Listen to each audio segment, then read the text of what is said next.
Hello students, स्वागत है आपका आईसीटी वर्चुअल क्लासेस में। मैं हूं कविता, आपकी साइंस टीचर। उम्मीद करती हूं आप सभी अच्छे होंगे और स्वस्थ होंगे।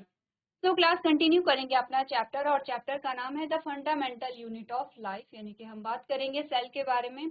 अभी तक हमने जो इंट्रोडक्टरी पार्ट है वो कर लिया है। सेल के बारे में हमने थोड़ा सा जानकारी यहाँ पर ली है।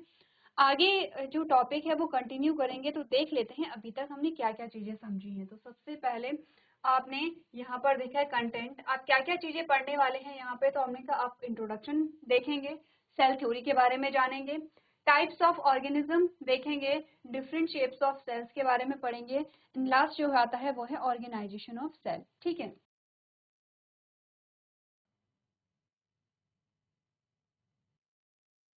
चलिए तो हमने यहाँ पे कंटेंट डिस्कस किया था। तो नेक्स्ट हमारे पास जो आता है वो है सेल। और सेल के आपने डेफिनेशन देखी थी। आपने कहा सेल क्या, cell is a structural and functional unit of life. ठीक है, और बॉडी। तो आपने कहा कि जो कोशिका है वो शरीर की संरचनात्मक और कार्यात्मक इकाई है। संरचनात्मक क्यों कही थी हमने, क्योंकि हमने कहा कोशिका से ही क्या होगा, यहाँ पे पूरे जीवों का निर्माण होगा, कोई भी वो जीव हो। ठीक है, अब एक और चीज आती है। हमने कहा जब आप यहाँ पर देखेंगे सेल का ऑर्गेनाइजेशन, जैसे कि ये आपने सेल का स्ट्रक्चर देखा है, और आप देख पा रहे हैं कि सेल के अंदर और भी बहुत सारी चीजें हैं। ठीक है, जैसे कि ये कुछ है, ये कुछ है,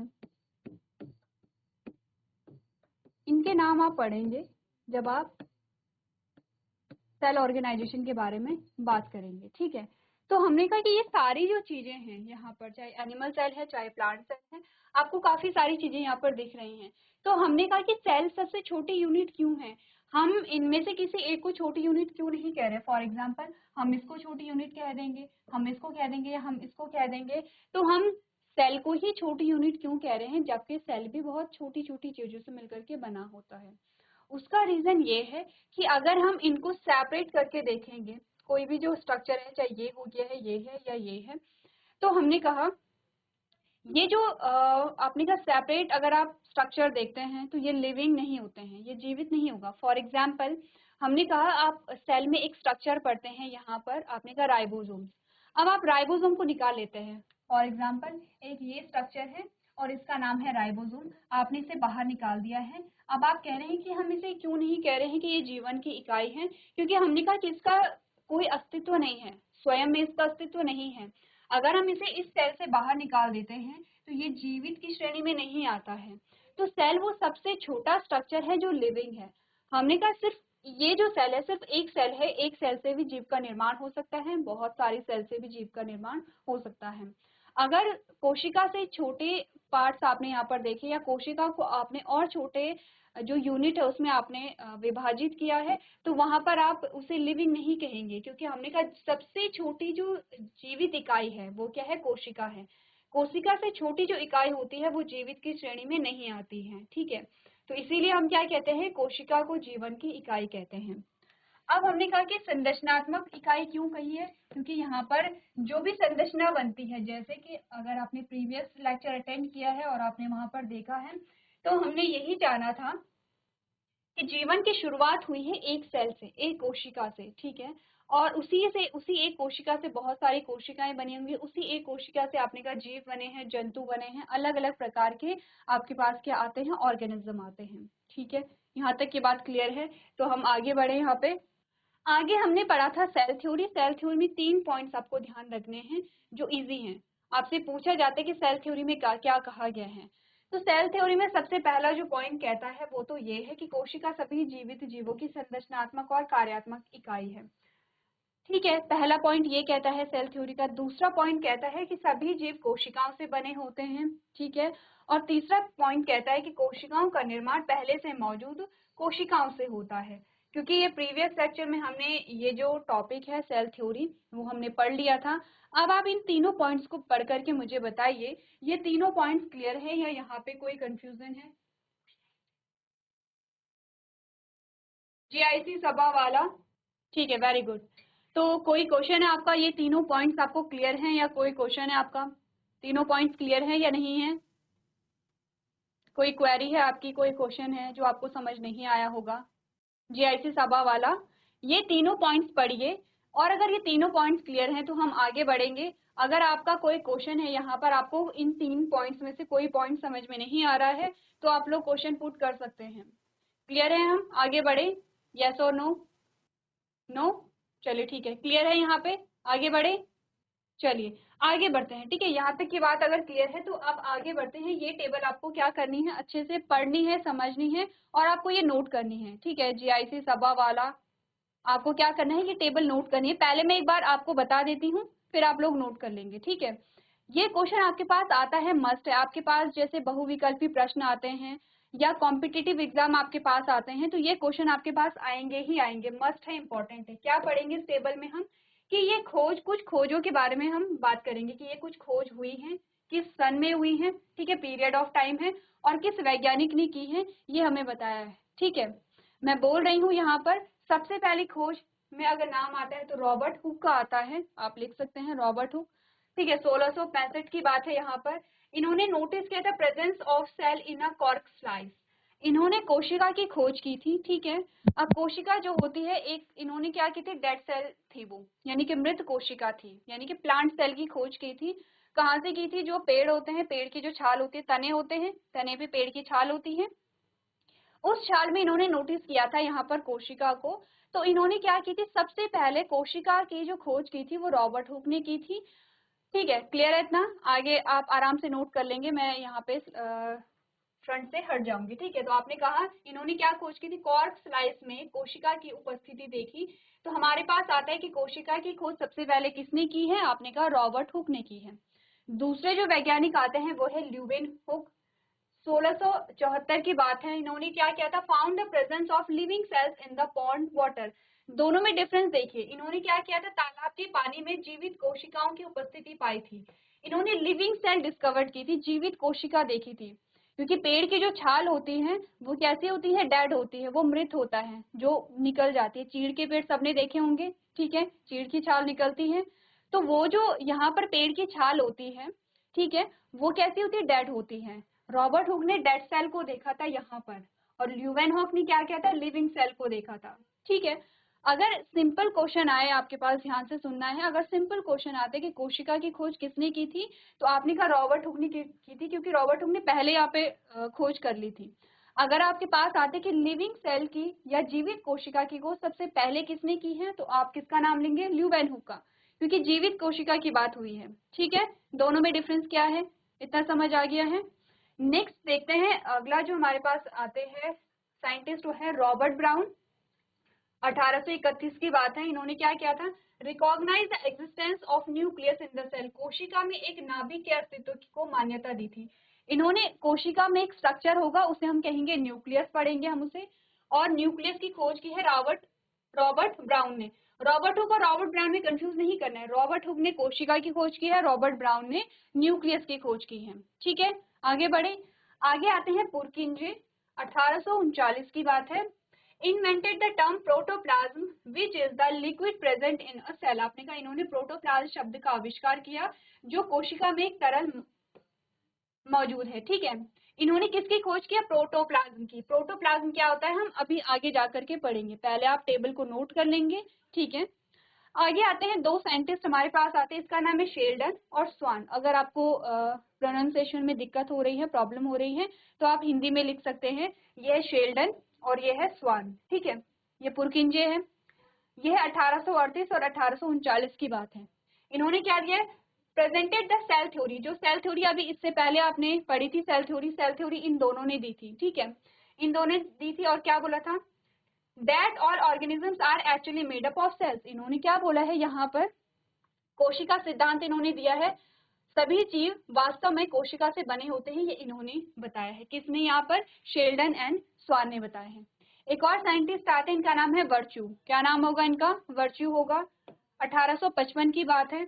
और इन्होंने क्या सजेस्ट किया था, suggested that all cells come from cells that already exist in nature. Actually में सेल थ्योरी इन तीनों ने दी थी, क्योंकि इन्होंने एक पॉइंट दिया था, इन्होंने सुझाव दिया कि सभी कोशिकाएं उन कोशिकाओं से आती हैं जो पहले से ही मौजूद होती हैं। अब ध्यान से देखिए, कोशिकाओं का निर्माण पहले से मौजूद कोशिकाओं से हुआ है। ये किसने कहा है, ये वर्च्यू ने कहा है, ठीक है। अभी का सभी जीव कोशिकाओं से बने होते हैं, ये शेल्डन एंड स्वान ने कहा है। तो हमने क्या बोला कि सेल थ्योरी एक्चुअली में तो तीनों ने दी है। ध्यान ये रखना है कि वर्च्यू ने क्या बोला है और शेल्डन एंड स्वान ने क्या बोला है। अब एक बार पूरी टेबल नोट कीजिए, इनमें से कहीं आपका क्वेश्चन है, कुछ समझ नहीं आ रहा है तो आप लोग पूछ सकते हैं। तो चलिए सारे बच्चे नोट कीजिए, जीआईसी सभा वाला सब बच्चों को ये टेबल नोट करनी है।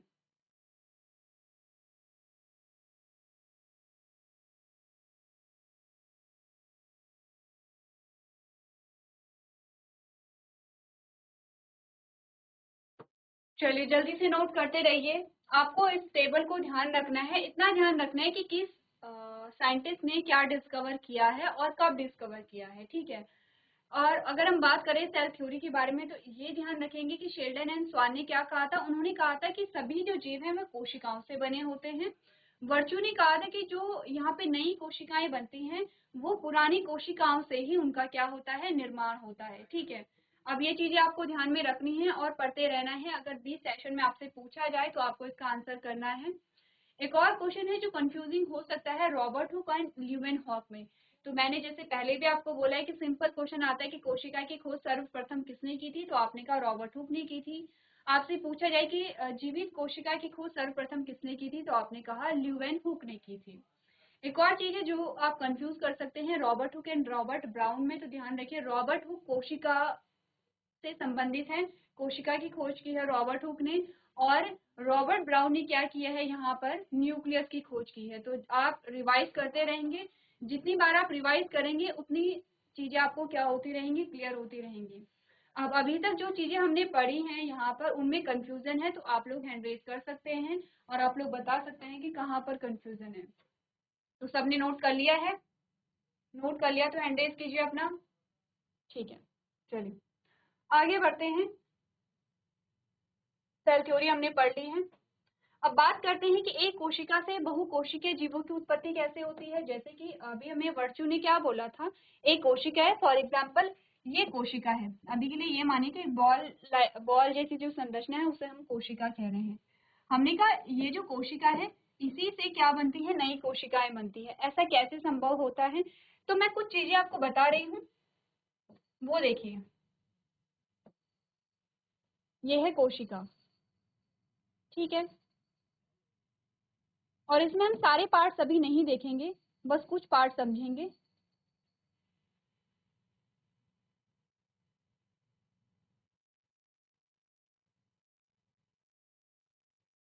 कुछ लेबलिंग मैं आपको बता रही हूँ। जैसे ये बाहरी जो परत है इसे हम कहते हैं कोशिका झिल्ली, ठीक है। ये क्या होगी, कोशिका झिल्ली होगी। जैसे कि आप एक बलून देखते हैं, एक गुब्बारा देखते हैं, ठीक है, और गुब्बारे की जो बाहरी परत होती है वो झिल्ली होती है, तो इसे आप कहेंगे कोशिका झिल्ली। ये बीच में है, इसे आप कहते हैं कोशिका द्रव,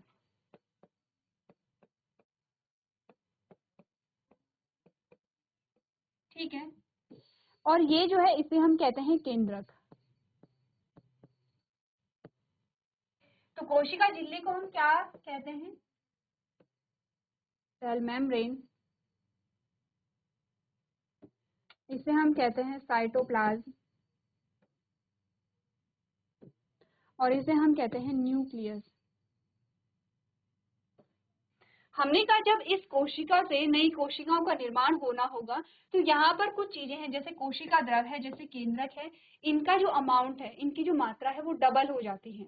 जब इनकी मात्रा डबल हो जाती है तो ये दो भागों में टूट जाएगा। यानी कि पहले ये नॉर्मल सेल थी, ये नॉर्मल सेल इतनी है, अब इसके अंदर जो भी मटेरियल है वो डबल होने लगेगा। जब ये डबल होने लगेगा तो अब ये दो कोशिकाएं यहाँ पर बना सकते हैं, ठीक है। अब ये क्या करेगा, दो कोशिका यहाँ पर बना सकता है। इसे हम कहते हैं सेल डिवीजन या कोशिका विभाजन, या कहेंगे इसे कोशिका विभाजन कहेंगे। और इसी प्रक्रिया के द्वारा जो कोशिकाएं हैं वो एक कोशिका से बहुकोशिकीय जीवों का क्या होता है, निर्माण होता है। बहुकोशिकीय मतलब है बहुत सारी कोशिकाएं, ठीक है। तो एक कोशिका को हम क्या कहते हैं, यूनिसेलुलर, ठीक है। और बहुकोशिकीय को हम क्या कहते हैं, मल्टी सेलुलर, ठीक है। यानी कि ऐसे जीव जिनमें सिर्फ एक कोशिका है, ऐसे जीव जिनमें बहुत सारी कोशिकाएं हैं। अब आप सोचेंगे कि ऐसा भी पॉसिबल है कि जिनमें सिर्फ एक कोशिका है वो भी जीव कहलाते हैं, क्योंकि हमने प्रीवियस लेक्चर में पढ़ा था कि कोशिका क्या है, माइक्रोस्कोपिक स्ट्रक्चर है, ठीक है। माइक्रोस्कोपिक स्ट्रक्चर का मतलब है इतना सूक्ष्म है कि उसे हम माइक्रोस्कोप में ही देख पाते हैं। तो हमने कहा हाँ, ऐसे भी जीव होते हैं जिनमें एक ही कोशिका होती है, वो जीव हम क्या करते हैं, उन्हें माइक्रोस्कोप में ही देख पाते हैं। आगे जाकर के एग्जाम्पल भी आएंगे हमारे पास। आपने कहा एग्जाम्पल है बैक्टीरिया, ठीक है। बैक्टीरिया आपने पढ़ा होगा, जो बैक्टीरिया होता है यहाँ पर वो हार्मफुल बैक्टीरिया भी होता है जो हमें बीमार करता है, ठीक है, अलग अलग जो बीमारियां कॉज करता है। जैसे कि आपने बोला यहाँ पर ट्यूबरक्लोसिस हो रहा है, तो ये क्या है, हार्मफुल बैक्टीरिया है जो हमें बीमार करता है। कुछ अच्छे बैक्टीरिया भी होते हैं जो कि क्या करते हैं, हमारी सहायता करते हैं, हमारी मदद करते हैं। जैसे दही के निर्माण में जो बैक्टीरिया यहाँ पे होता है, क्या नाम है उसका, लैक्टोबैसिलस है। तो हमने कहा कि बैक्टीरिया दोनों टाइप के होते हैं, हार्मफुल भी होते हैं, बेनिफिशियल भी होते हैं, और वो इतने छोटे होते हैं कि उन्हें हम माइक्रोस्कोप में ही देख पाते हैं। कैसे होते हैं, यूनिसेलुलर, यानी कि एक ही कोशिका से बने होते हैं।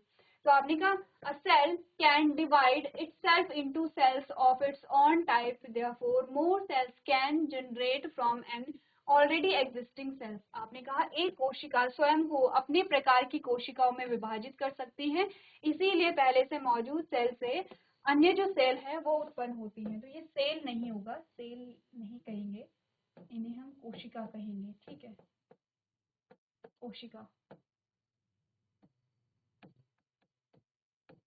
चलिए, अब जो नई कोशिका बनी है उनमें हमने क्या नहीं दिखाया है, साइटोप्लाज्म नहीं दिखाया है, तो ये है साइटोप्लाज्म। अब ये जो सेल डिवीजन हमने कहा है, ये सेल डिवीजन आप हायर क्लासेस में बहुत डिटेल में समझेंगे, ठीक है। अभी के लिए आपने शॉर्ट में पढ़ा है, आगे जब हायर क्लासेस में आप डिटेल में समझेंगे तब आपको चीजें समझ में आएंगी।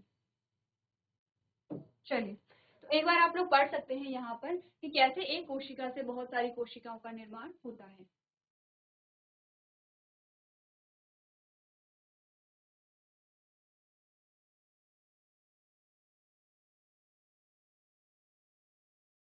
चलिए, तो आपने यहाँ पे पढ़ लिया होगा, आगे बढ़ते हैं और बात करते हैं यहाँ पर एक सीक्वेंस की कि कैसे कोशिकाओं से जीवों का निर्माण होता है यहाँ पे, ठीक है।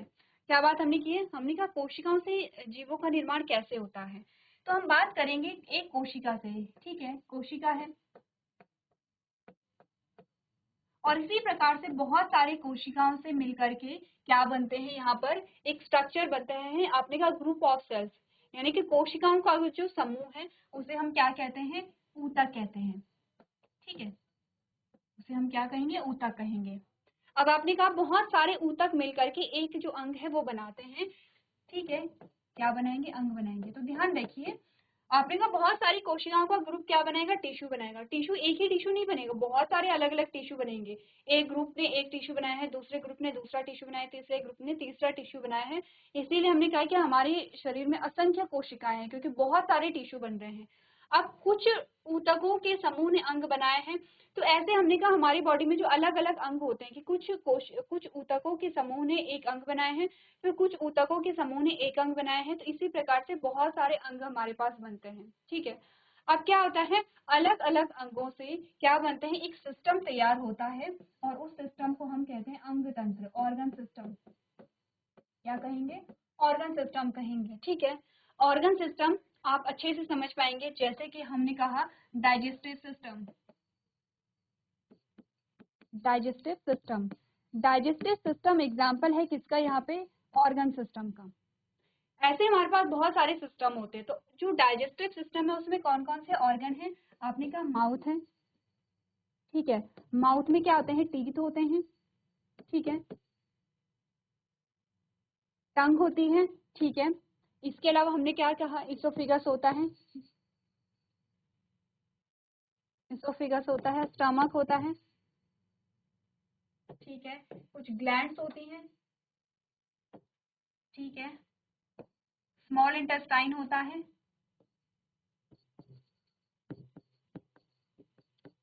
लार्ज इंटेस्टाइन होती है।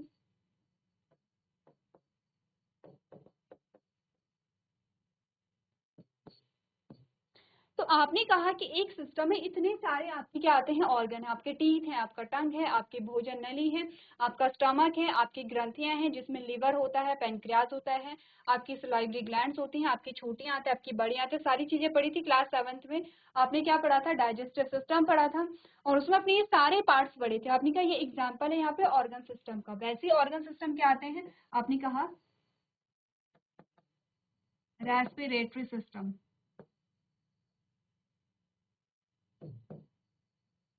ठीक है। जैसे कि जो श्वसन तंत्र होता है वो आपने पढ़ा था। जैसे कि आपने कहा सर्कुलेटरी सिस्टम,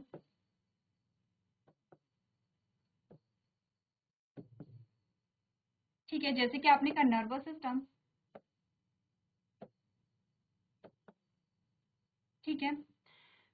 तो आपने कहा कि यहाँ पर आपके पास बहुत अलग अलग आते हैं, इनके अलावा और भी आते हैं, जैसे रिप्रोडक्टिव सिस्टम होता है, एक्सक्रीटरी सिस्टम होता है यहाँ पर। तो हमने कहा कि बहुत सारे क्या होते हैं हमारे पास ऑर्गन सिस्टम आते हैं और अलग अलग ऑर्गन सिस्टम से पूरे क्या होता है शरीर का निर्माण होता है, पूरे बॉडी का निर्माण होता है। जैसे कि ये आपका रेस्पिरेटरी सिस्टम है, यहाँ से लेकर के और यहाँ तक आपका क्या है डाइजेस्टिव सिस्टम है, ठीक है। उसके बाद आपका क्या आता है एक्सक्रीटरी सिस्टम आता है। ये आपका ब्रेन से लेकर के पूरी बॉडी पार्ट तक, ब्रेन से लेकर के पूरे बॉडी पार्ट तक आपका क्या आता है यहाँ पे नर्वस सिस्टम आता है, ठीक है। आपने कहा ये जो आपका आता है वो है सर्कुलेटरी सिस्टम आता है। तो आपने कहा अलग अलग सिस्टम से मिल करके क्या होता है आपकी बॉडी का, पूरे शरीर का निर्माण होता है। तो एक्चुअली में बॉडी जो बनी है वो तो कोशिकाओं से बनी है, क्योंकि बॉडी बनी है ऑर्गन सिस्टम से, ऑर्गन सिस्टम बने हैं ऑर्गन से, ऑर्गन बने हैं टिश्यू से, टिश्यू बने हैं कोशिकाओं से। और ये जो कोशिकाएं होती है सबसे स्मॉलेस्ट यूनिट होती है जिन्हें हम लिविंग कहते हैं। अगर हम कोशिका से छोटे और पार्ट्स देखते हैं तो वो लिविंग नहीं कहलाएंगे। तो हमने कहा सबसे छोटी जो यूनिट हमारे पास जो जीवित इकाई आती है वो क्या होगी यहाँ पे? कोशिका होगी, क्योंकि कोशिका का अपने में ही क्या होता है अस्तित्व होता है। कोशिका का अपना ही एक अस्तित्व होता है। एक सिंगल सेल भी क्या होती है वहां पे? लिविंग होती है, ठीक है। क्लियर है ना? चलिए अब आता है टाइप्स ऑफ ऑर्गेनिज्म, जीवों के प्रकार। कोशिका के नंबर की उपस्थिति के अनुसार हमारे पास अलग अलग प्रकार के जीव आते हैं, अलग अलग प्रकार के ऑर्गेनिज्म आते हैं। तो दो ऑर्गेनिज्म आते हैं, ठीक है। आपने कहा कुछ ऐसे जीव होते हैं जिनमें सिर्फ एक कोशिका होती है, इस प्रकार के जीव को हम यूनिसेलुलर ऑर्गेनिज्म या एक कोशिकीय जीव कहेंगे। तो हमने क्या पढ़ा है? The organism that consist of a single cell such as amoeba. आपने कहा वे जीव जिनमें एक ही कोशिका होती है, जैसे कि अमीबा हो गया है, जैसे कि बैक्टीरिया हो गया है। तो यूनिसेलुलर में आपके एग्जाम्पल आ गए हैं, जैसे पैरामीशियम है, जैसे आपने कहा अमीबा यहाँ पर है, जैसे बैक्टीरियल सेल यहाँ पर होती है। तो कैसे होते हैं? एक कोशिकीय होते हैं। ये जो जीव है एक ही कोशिका सारे फंक्शन परफॉर्म करती है। आपने कहा डाइजेशन भी वहीं पर होगा, एक्सक्रीशन भी वहीं पर होगा, ठीक है। सारे जो प्रोसेस होते हैं, रिप्रोडक्शन भी उसी सेल में हो रहा है। तो एक कोशिका का मतलब है कि सारी जो लाइफ प्रोसेस हमारी होती है, जीवन के जितने भी प्रक्रम होते हैं वो एक ही कोशिका में होते हैं। जबकि अगर हम बात करें दूसरे प्रकार के, जिसमें हमने मल्टी सेलुलर ऑर्गेनिज्म या बहुकोशिकीय जीवों के बारे में बात की है, हमने कहा the organism which contain a various cells that perform a different functions in the organism such as plants and fungi and animals, ठीक है। तो वे जीव जिनमें विभिन्न कोशिकाएं होती हैं, जो जीव के विभिन्न कार्य करते हैं, जैसे कि पौधा, कवक और जो जीव जंतु होते हैं। तो हमने कहा जिनमें बहुत सारी कोशिकाएं होंगी उनमें सारे काम एक कोशिका नहीं करेगी। अब यहाँ पे श्रम विभाजन हो जाएगा, लेबर डिवीजन हो जाता है। जैसे जैसे कि आपने यहाँ पर पढ़ा है, आपने कहा हमारे पास अलग अलग क्या है सिस्टम है। तो यहाँ पर डाइजेशन के लिए डाइजेस्टिव सिस्टम है, एक जो उत्सर्जन है उसके लिए एक्सक्रीटरी सिस्टम है, यहाँ पर सर्कुलेशन है, ट्रांसपोर्टेशन है, उसके लिए सर्कुलेटरी सिस्टम यहाँ पर होता है। तो हमने कहा कि अलग अलग हमारे पास क्या आते हैं? पार्ट्स आते हैं अलग अलग कामों के लिए, क्योंकि क्या है जो बहुकोशिकीय जीवन में बहुत सारी कोशिकाएं होती हैं, ठीक है। तो इजी है, यहाँ पे कुछ डिफिकल्ट नहीं है। जिसमें हमने क्या पढ़ा है? टाइप्स ऑफ ऑर्गेनिज्म पढ़े हैं। एक बार आप लोग इसे पढ़ सकते हैं और एग्जाम्पल नोट कर सकते हैं।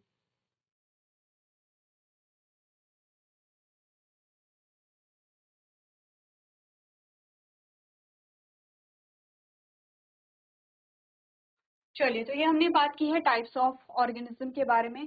नेक्स्ट हमारे पास जो हेडिंग आती है वो है the shape of the cell, यानी कि कोशिका का आकार। तो हमने कहा क्योंकि अब हम बात करेंगे यहाँ पर बहुकोशिकीय जीवों के बारे में। हमने कहा क्योंकि हमारे शरीर में बहुत सारी कोशिकाएं होती, तो क्या लगता है आपको कि हमारी सारी कोशिकाएं एक जैसी होती होंगी या अलग-अलग होती हैं? अलग-अलग होती हैं तो कैसे होती हैं? एक जैसी होती हैं तो कैसे होती हैं? इसके बारे में हम डिस्कस करेंगे। तो ये जो टॉपिक है हमारा, नेक्स्ट लेक्चर में हम इसे कंटिन्यू करेंगे। तब तक आपको करना क्या है, जो भी चीज़ें हमने डिस्कस की हैं उन्हें आप रिवाइज़ करते रहेंगे। तो आज के सेशन में हम इतना ही करेंगे। अभी तक क्लास में बने रहने के लिए आपका धन्यवाद।